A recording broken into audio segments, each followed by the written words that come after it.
Ayan, magandang hapon at nandito tayo sa Libakaw, Aklan at tayo ay nagko-cover ng kanilang Balsa Parada Festival 2023 na ginaganap kada 24 ng Nobyembre at yung unang balsa. Yun yung balsa ni St. Catherine Alexandria, ang kanilang patron dito sa lugar na ito. Meron tayong iba't ibang mga balsa na nagre-represent o ginawa, inayos ng iba't ibang mga barangay dito sa bayan ng Libakaw. At the same time, yung balsa ay naglalaman ng kanilang mga produkto, kung ano yung meron sa kanilang mga barangay. Panoorin niyo at pagbasdan kung ano ang mga designs ng mga balsa.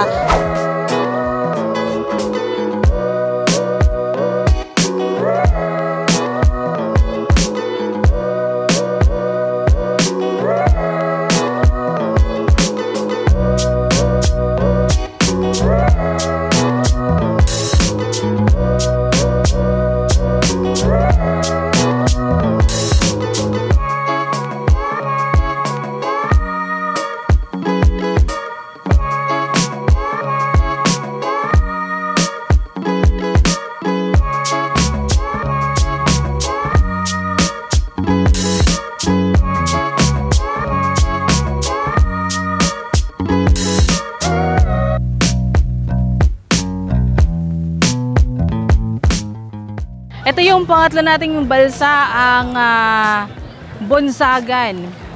Ito ay ginawa ng mga taga-barangay Kalamkan, Hanlod, Sibaliw, Hulita at Ugsip.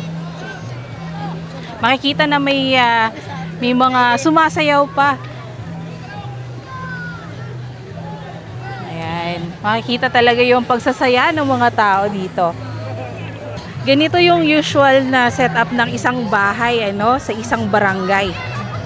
At syempre meron silang muse.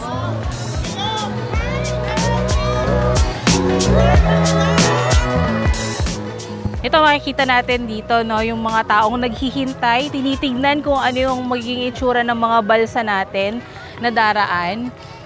Dahil sa pandemya ay nagkaroon ng pagtigil sa pagkakaroon ng ganitong festival. So, parang isa ito sa mga talagang hinihintay ng mga tao dahil nakasanayan na nila na magkaroon ng ganitong festival taon-taon.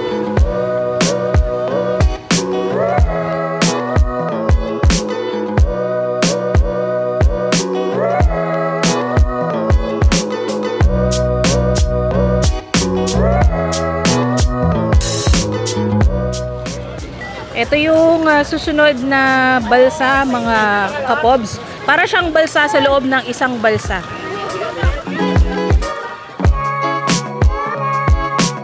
At ito naman yung balsa na ginawa at dinisenyohan ng Barangay Dalagsaan, Barangay Oyang, Barangay Rosal at iba pang mga barangay. Yun ang ating nakita.